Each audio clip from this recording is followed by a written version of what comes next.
Hello, my name is Tanner Wilson. I'm a student anesthesiologist assistant at Nova Southeastern University in Tampa. And in today's video that I'll be making, I'll be going over MAC techniques used in anesthesia.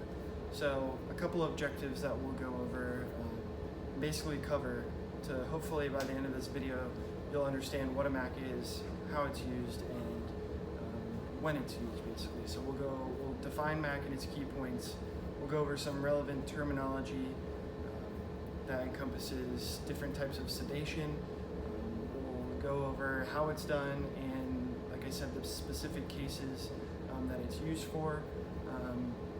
At the end, I was going to compare it to general anesthesia so you can kind of get a feel for how it is different from general anesthesia, and then as well as the equipment that's used in MAC anesthesia.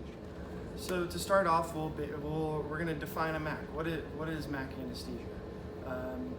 So MAC is an acronym. It stands for Monitored Anesthesia Care, and this is used by qualified anesthesia providers in the hospital setting during specific cases where you don't necessarily need to use a deep anesthetic or general anesthesia.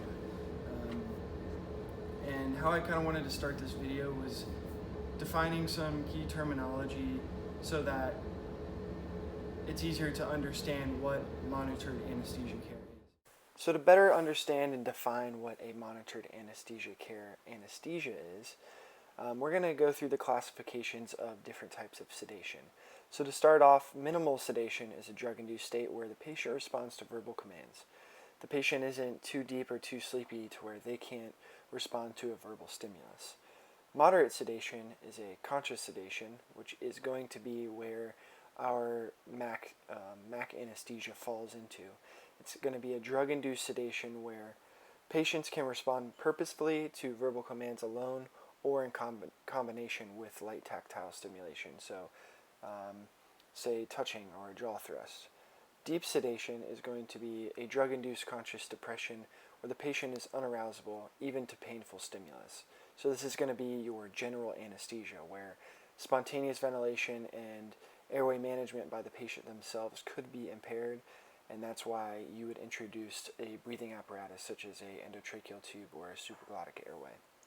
Now that we have defined some of the key terms and different classifications of sedation, we'll now be going through the key points of a monitored anesthesia care anesthetic. So the first point I'd like to make is the patient is arousable. As stated before, the patient should be arousable to verbal stimulation and tactile stimulation during the procedure. So they're not too deep to where they're not responding to your stimulus. The patient must maintain their airway. So the patient is spontaneously breathing. There shouldn't be any intervention, no endotracheal tubes, no supraglottic airways. The patient should be able to breathe on their own comfortably without any assistance from a ventilator or anything of that such. 3, the ASA monitors and IV access, just like any other procedure, are a must-have. So your blood pressure cuff, pulse ox, EKG, temp probe, as well as IV access to administer any medication that's needed along the way. 4, it's performed by a qualified anesthesia provider. And then 5, this is a very important one, always be prepared to convert this to a general anesthetic if in case an emergency happens during the case, or if the patient does get too deep and they don't remain to have spontaneous ventilation. So always have backup equipment ready and on site, and we'll go over that later in this video. So now that we have a foundation for what a MAC anesthetic is, I'd like to compare it to a general anesthetic to have a better understanding and to differentiate the two. So as stated before, MAC anesthetic, the patient is responsive to verbal and painful stimulus. The airway is maintained by the patient, no need for an airway device. And then lastly and most importantly, the patient is spontaneously ventilating. In comparison, a general anesthetic, the patient is unarousable even to painful stimulus. The patient requires a breathing device, endotracheal tube, or an LMA. and the patient needs ventilatory assistance. Now we will go over some common procedures that you'll see monitored anesthesia care used in. You won't see it used in your major surgeries where you need the patient to be under a general anesthetic and have no response to any pain stimulus or verbal communication. So the common procedures you'll see mostly with MAC is going to be minor surgical and dental procedures such as the removal of wisdom teeth, and endoscopy procedures such as colonoscopies, EGD, bronchoscopy, as well as pacemaker insertions, cataract surgery, and then orthopedic cases combined with regional or local anesthetic. Now let's talk about some different equipment that's utilized in MAC cases. So this right here is an Alaris infusion pump. It can be used when doing a TIVA, which is short for total intravenous anesthesia. And just as the name sounds, you're running medication strictly through an IV. There's no gas. So right here is where you can insert an IV line and basically hang medication that you want to be dripped in to the patient. Through this device, you can set different parameters that allow you to run the drip in as slow or as fast as you like to. So you can set micrograms per kilogram per hour, per minute. And it also allows you to set a max volume so you know when to stop the infusion. This photo illustrates how you can put different attachments onto the Alaris pump so you can have two different infusions going in at once. So the more cells you add, the more lines and drips that you can have. This next tool is also an infusion pump.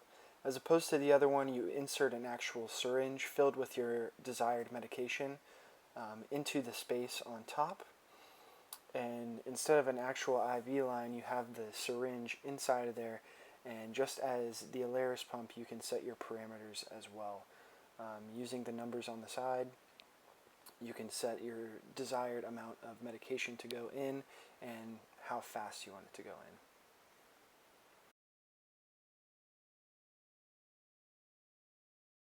As for equipment that helps oxygenate the patient while under a MAC anesthetic during their procedure, a nasal cannula is very commonly used, as well as a face mask to allow the patient to breathe in extra oxygen while under a MAC anesthetic.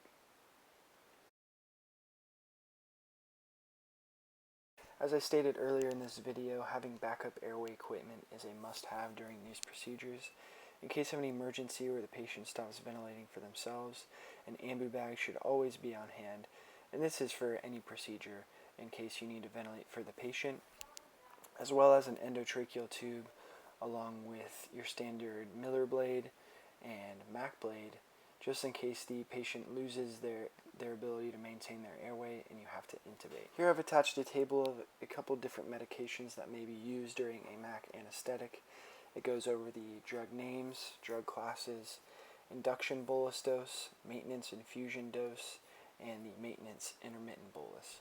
So this allows you to kind of have a quick reference to any medications that you may be using. Now that just about wraps up my video on MAC anesthesia techniques.